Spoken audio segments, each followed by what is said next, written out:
We don't know how to navigate our emotions and our feelings. We are so taught to be stoic that we haven't learned how to really understand and evaluate our emotions and feelings. So it's just something that I've been aware of. And I'm curious to hear, do you feel more sensitive as you've gotten older? And I don't mean it in the negative sense. I just mean more aware of things in a way that you weren't when you were younger.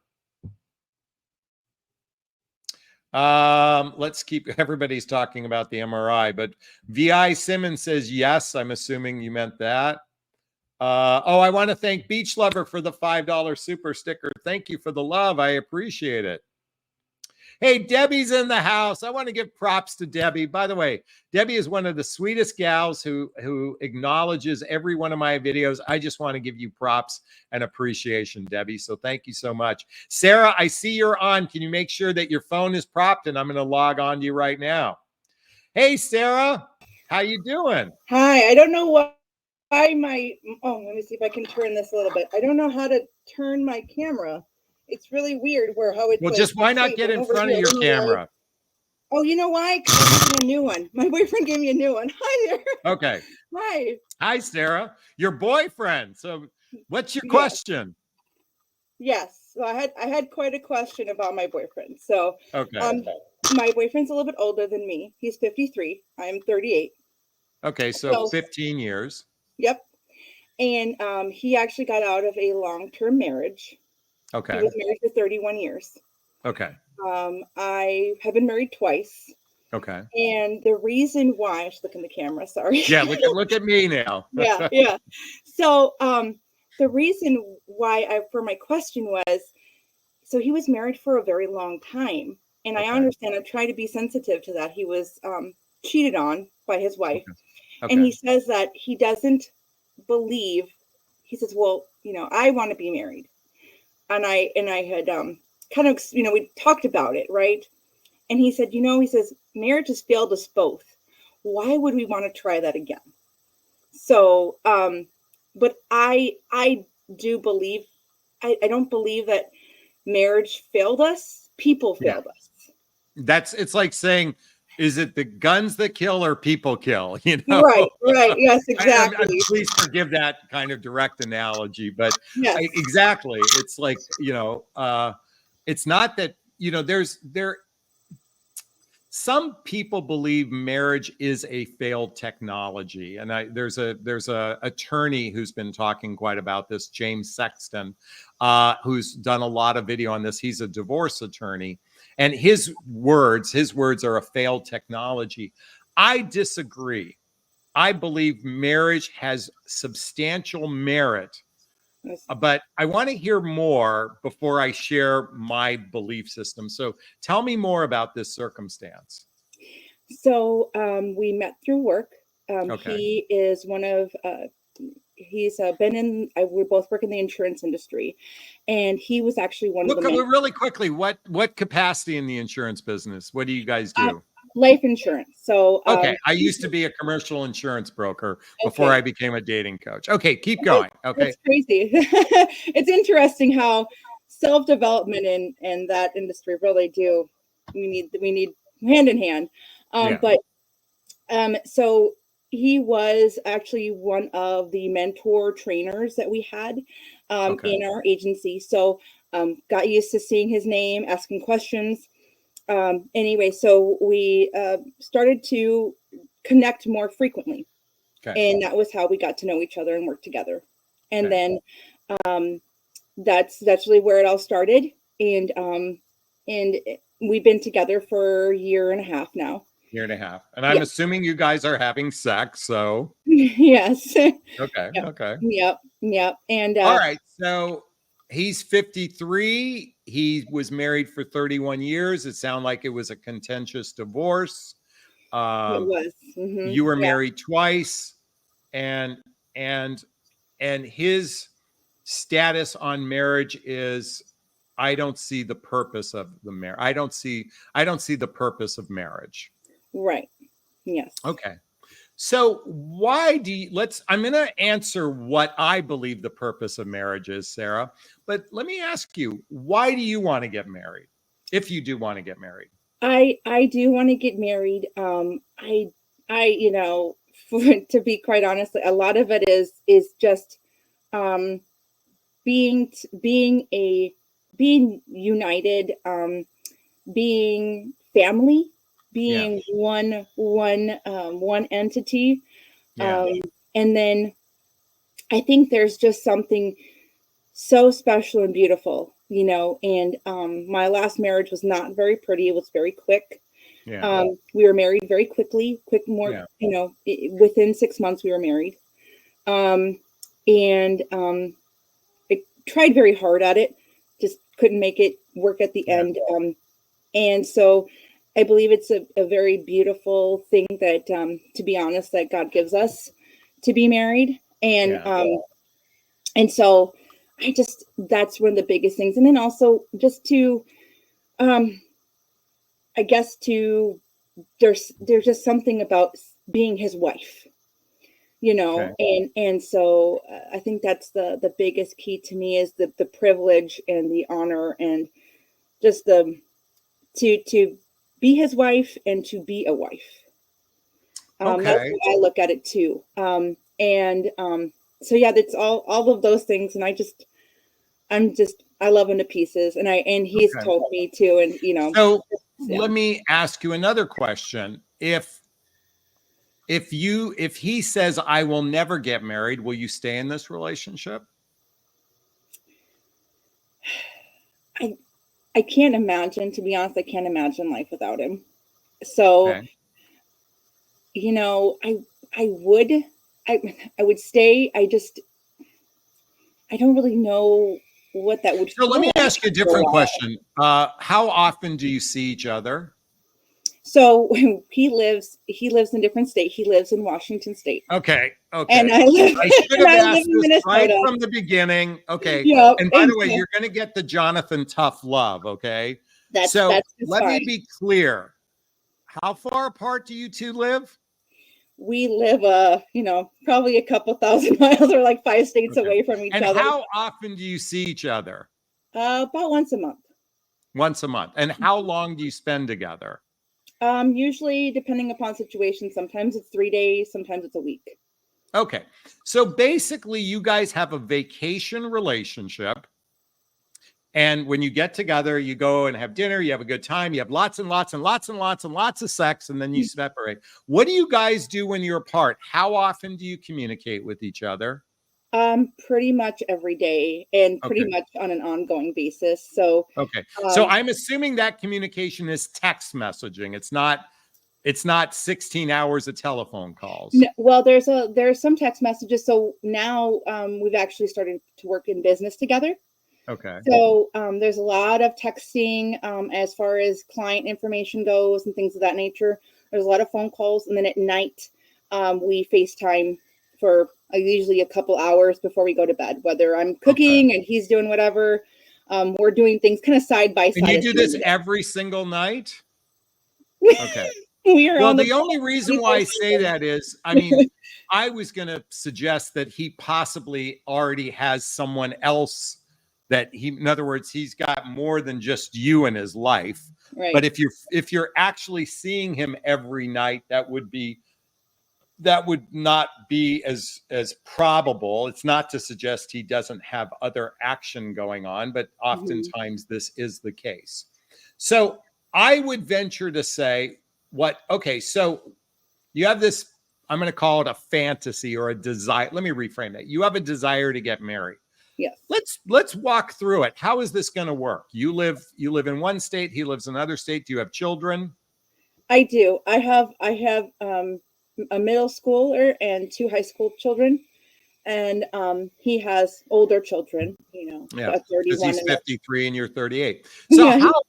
how long do you think, like, what are you thinking that your hope is to move there? And are you going to uproot your children from their father? So what we've discussed is, so we have discussed moving together and what our households would look like.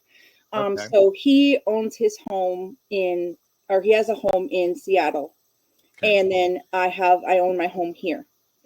Well, So where is here? Minnesota. Okay. Okay. So the idea was to be able to be together, but in different places. So being maybe in Seattle a part of the year, and then being over here a part of the year. Well, again, let's come back to the children. How are you Right. going to navigate that? So we were thinking about in like 2 years, moving our homes together, and the two older children would be out of, well, at least they'd be out of school by that time. They'd both be out of high school and everything else. And my youngest, my daughter, would be at the point where, so how do I put this? She's just mine. She's not my first husband's child. She's just Okay. not. Her daughter, Okay. her daddy isn't in the picture. Okay. So she's my sole responsibility. And so And how old is she right now? she's 11. So you're going to have at least 7 years, if not 11 years more responsibility. Yes. Because guess what? Children don't stop at age 18. And even when they go to college, they need a place to stay. So you really got them minimum 22 to 25. So that's 13 years. That puts your guy at 65 years old. Okay, just to give you some context, that's your oldest daughter. You have younger children too. No, actually, that's my youngest. She's my youngest. Oh, that's your youngest. The other two, are in high school. One's a junior, one's a senior. Okay, got it. Okay, so you guys have discussed the possibility of blending lives. Yes. Okay. Yep. So let me ask you a question. A, why do you follow my channel, and what's your question? So I follow your channel so that I can just, it's good to continue to learn how to love and how to just how to show up in a relationship. I don't necessarily know that I showed up in a healthy way in my other relationships. So I always want to be making sure that I'm showing up in a healthy way and that I'm learning. And my question was, how do I present to him that? Okay, how do I present to him that I want marriage? Okay, I'm assuming that's the question. So, yes.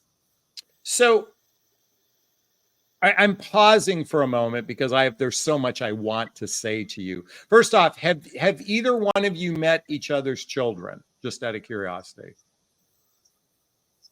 Yes. Well, I've met through voice, and I've met the daughters, and I've met his father has he met your children? Yes. Yes, he's met. Okay, I was just curious. So yeah, and I've met. Okay, I want to clarify something for you. The two of you for a year and a half have only seen each other 18 times for 3 days at a time. So you've had very much a bubble relationship. The two of you, first and foremost, don't know what it feels like to have a day in, day out relationship with each other. This is true. And his reservation is because the two of his reservation is, he said marriage failed us. So he has a belief system that actually you're correct. People failed each other, not marriage. But the thing is A, he either doesn't trust you well enough. Well, first off, he doesn't want marriage. So the fact that he doesn't want marriage is basically saying, look, I don't want to take care of you. I don't want to be responsible for you. If this goes bad, I want to be able to walk away fast. Okay? Because he doesn't trust you enough, or he's not in love with you enough. In other words, his care, he might care for you. He might genuinely care for you, but he doesn't feel enough care to say, I want to take care of you. Okay. And even after 18 months, because you've literally have only seen each other 18 times. Okay. It's not even if I give you the benefit of the doubt and each 4 times you've seen each other 72 days, I'm really saying you've only seen each other 18 days, nor have you really integrated into your day in, day out lives. Okay. That's the reality. Okay. And you don't even know what it'd be like to live together for a month or two at a time. I would do some test runs and start spending a month together. Now you're going to say, well, Jonathan, our lifestyles won't afford that. Well, that's the price you pay for a long distance relationship. So my invitation for you is like, look, if this is a really serious relationship, invest a month or two, a month each in each other's homes just to see how you navigate life. But it's going to be very problematic to do that. Number one, here's the thing, without an ultimatum, there's nothing you can do. You can't say to them, look, if marriage isn't on the table, I'm walking away, because you won't walk away. You won't be you are already pot committed. So that means he holds all the cards. Unless you create and I'm not suggesting you should create an ultimatum, but by the way, a very dear friend of mine is also with a younger woman. And she said, look, they were together 4 years. And she's like, look, if we're not getting married, I'm done. And he proposed. Okay. Ultimately, because you have to decide, is this really what you want, and why do you want it? Now, you said, I want to be called his wife. That is a lame ass reason why you want to be married. I'm sorry. That's an egoic based way. We should call each other husband and wife. Okay. That's just your ego talking. A marriage. And by the way, I would let him know that I would agree to a prenuptial agreement a marriage contract, because he probably has assets and things that he wants to protect for his children, and he's very much entitled to that.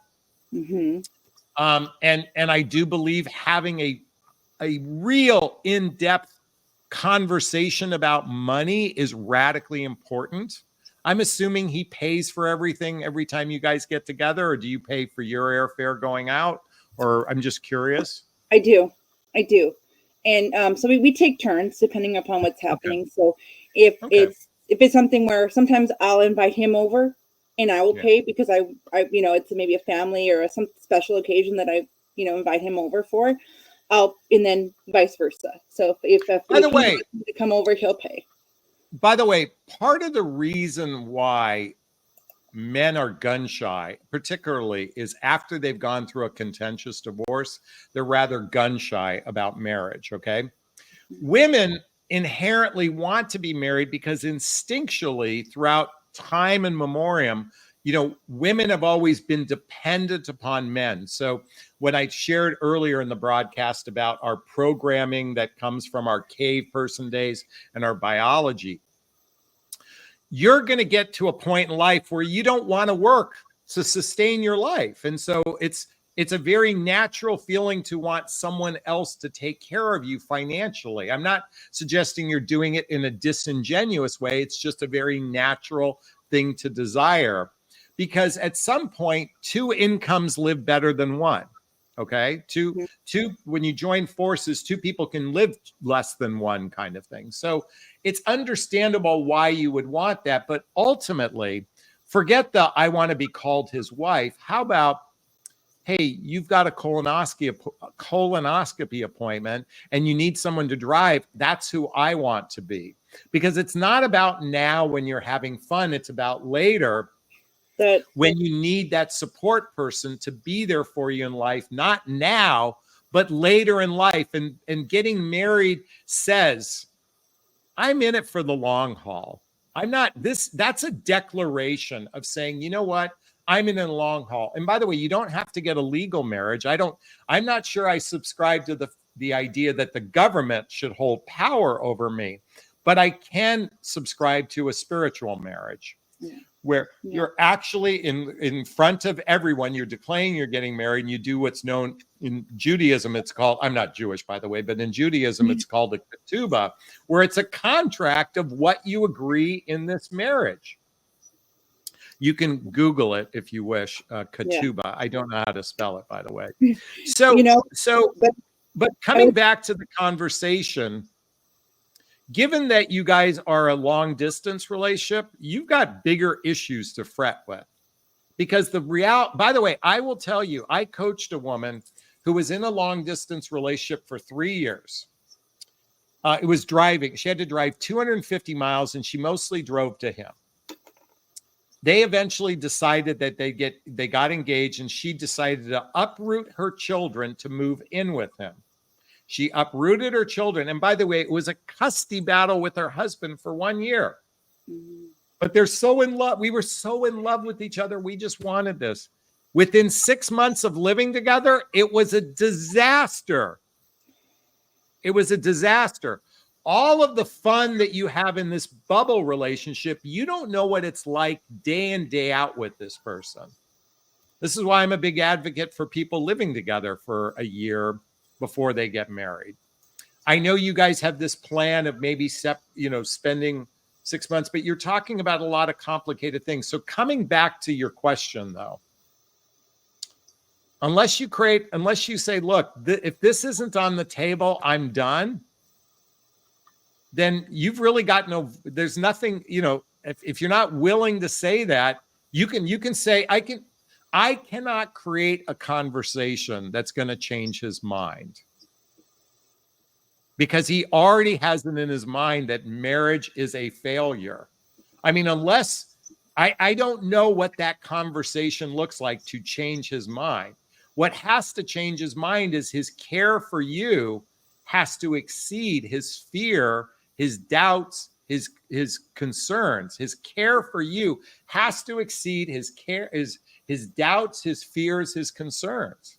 Because if it doesn't, the doubts, the fears, concerns have greater weight.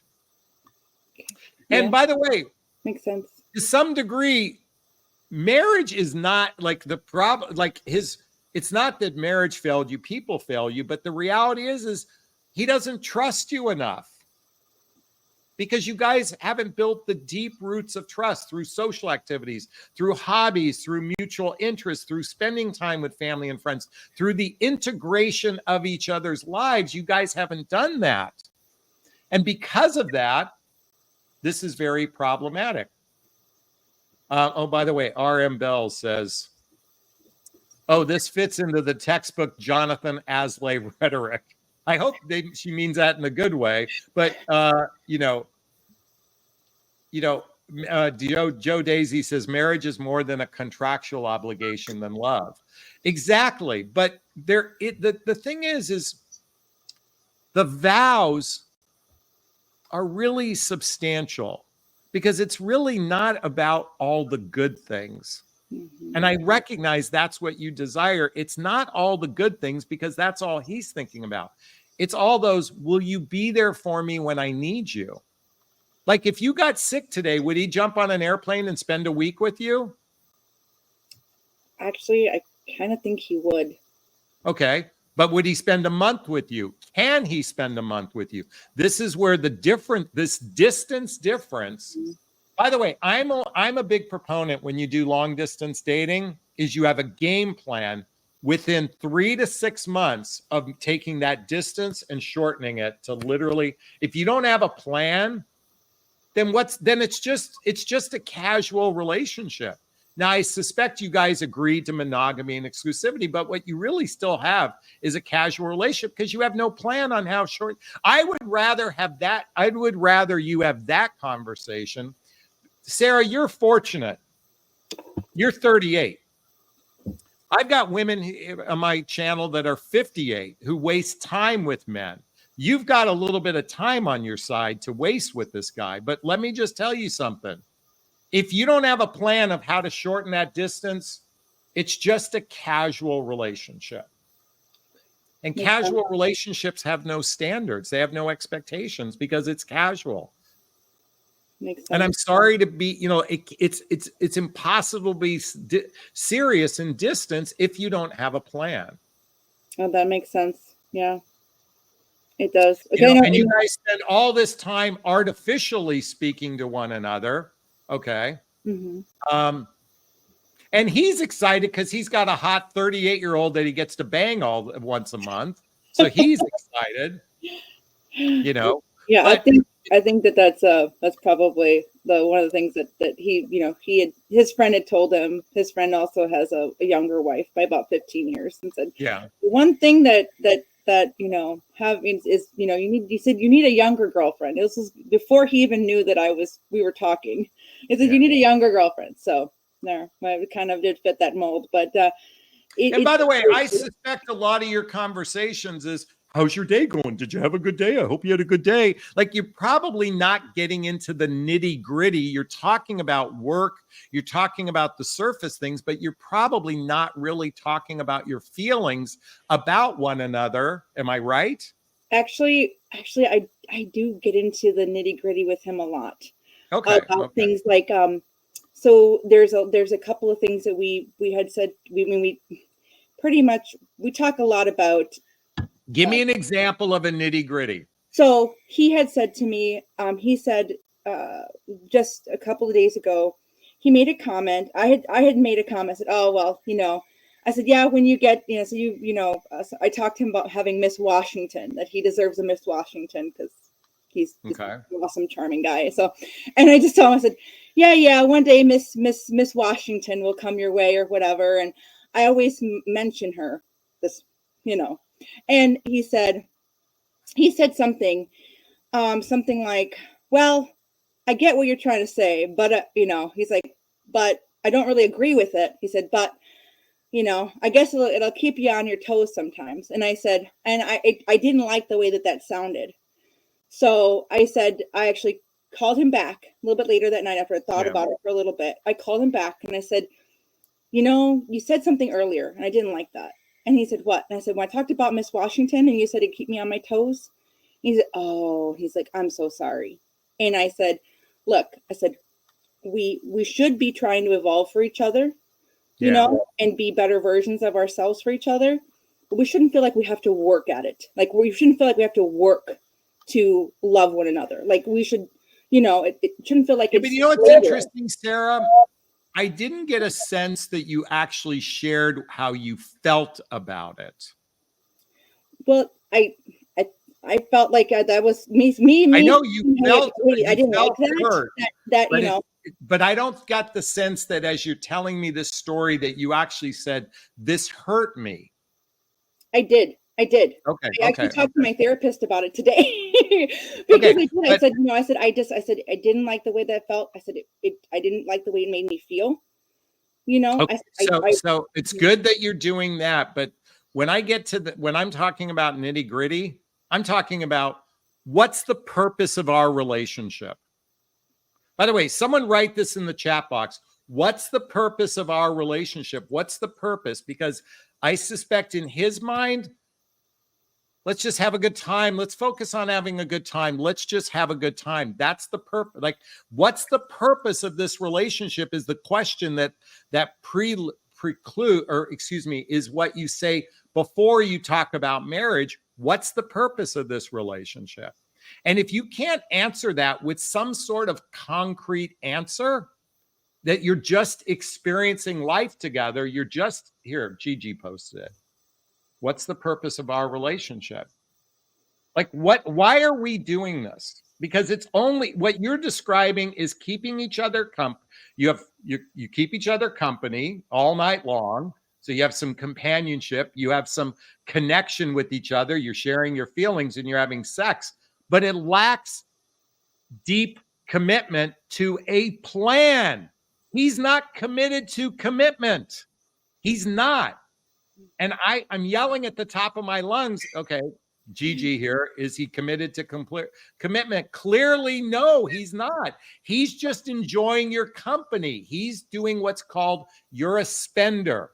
He's spending time with you because he's got nothing to lose. And when it doesn't work, he can move on to somebody else. Okay. And again, you're young enough to, you've got a little bit of time on your side, because let me tell you something. I speak to women in their 60s and I'm like, you are wasting your time here. So my invitation for you is to be bold, ask what's the purpose of relationship? What's our plan to take this distance from long to short? And when are we going to do, and actually have a plan? Because without it, sweetheart, you're going to find, at some point, it's just going to get, it's not going to be very satisfying because you haven't built the deep roots of trust through social activities, hobbies, mutual interest, spending time with family and friends. Is this sinking in? Is this resonating? Please let me know. Yeah, it is. All right. It is. It's definitely when you're very much feeling like it, you feel like it's about the realest thing I've ever felt as far as love goes. I had never really looked at relationships and love in the way, even though I was married, I was with the father of my children for 16 years.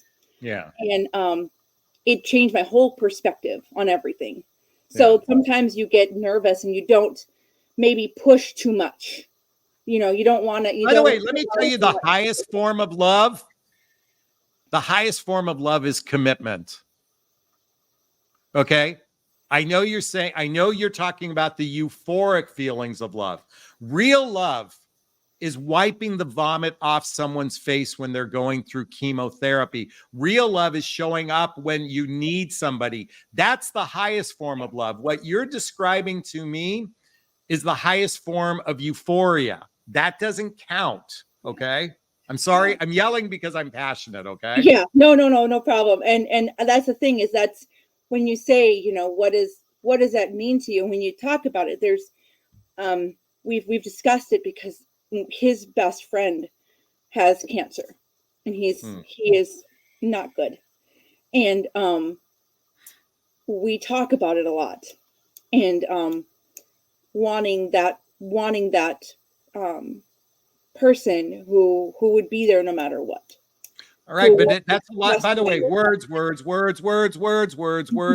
If you love me, show me by being committed to commitment. All right, Sarah, I'm going to sign off with you right now. Can I give you a big, gigantic Jonathan Bear hug? Thank you. I appreciate your time. I appreciate everybody's comments too. Thank you guys so much. Thank you. So I want to acknowledge Sarah was very brave for being on because certainly there was a little bit of criticism and judgment towards her choices. And you got to understand, everyone, when we care for someone, the minute we start caring for someone, it's hard sometimes to see the forest through the trees. So the question is, can a man who says, I don't want to get married again, actually change his mind? Well, as I shared with her, sadly, it probably is going to take an ultimatum, or it's going to take her being bold and brave to make a stand for what she wants. If she doesn't make a stand for what she wants, it's always going to be on his terms, because the reality is he's not committed to commitment. He's certainly committed to companionship, connection, and sex, but I don't believe he's committed to commitment. And unless you get that verbal commitment and then have a game plan, a legitimate game plan, and I don't mean 2 years in the future like they discussed, I'm talking about now, I invite her to end the relationship. And by the way, if she ended the relationship, chances are he'll finally come up with a plan. Sadly, a lot of men need an ultimatum. But you know what? Those relationships don't always work out either. All right.